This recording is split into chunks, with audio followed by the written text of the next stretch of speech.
the Supreme Court has clarified the legal position of the Chancellor in the appointment of Vice Chancellors. The Supreme Court has restated the established legal position. The Chancellor is the authority to appoint Vice Chancellors. They have made it very clear that a state government, not of any particular state, state government as such, should keep off university administration, particularly in the appointment of VCs. This is what has been done in Bengal.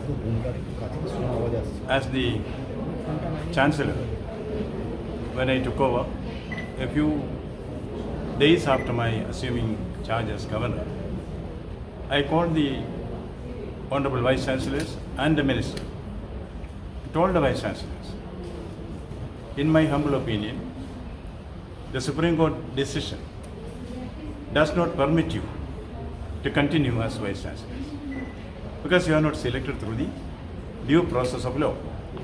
The due process envisages there should be a search cum selection committee.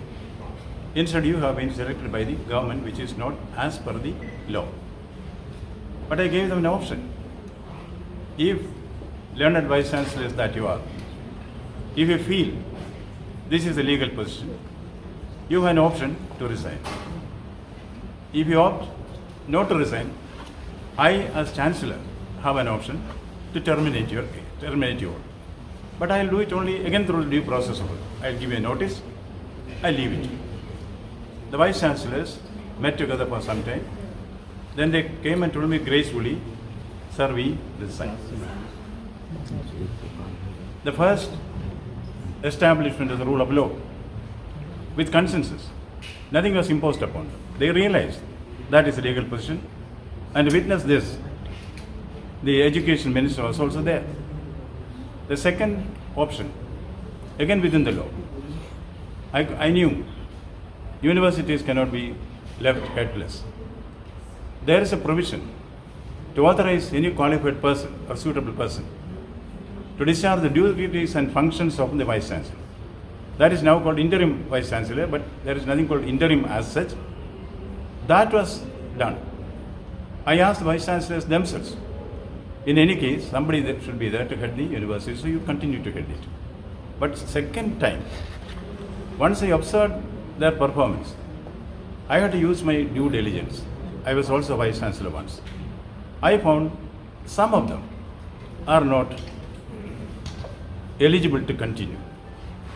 So when the second time came to appoint the heads of the universities, government sent a list of existing Vice Chancellors and said, this is our list, let them continue again. Which I thought is not proper for my part. To allow certain Vice Chancellors to continue because I had my own assessment about them, which was not very positive. And I have my reasons to say that.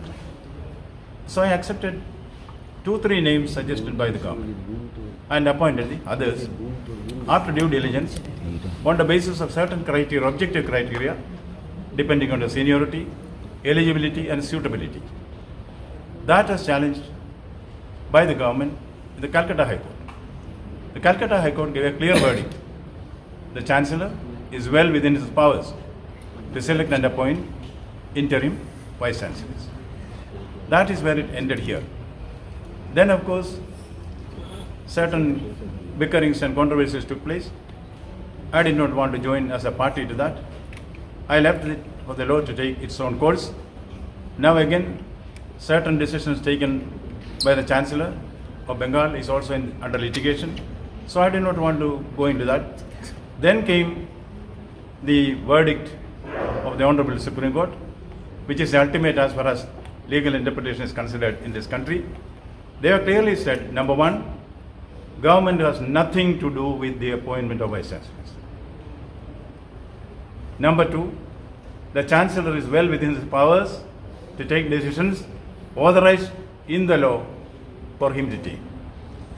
So I follow a policy, follow the law, avoid controversies, stick to the decisions and make the others understand the logic of taking such a decision.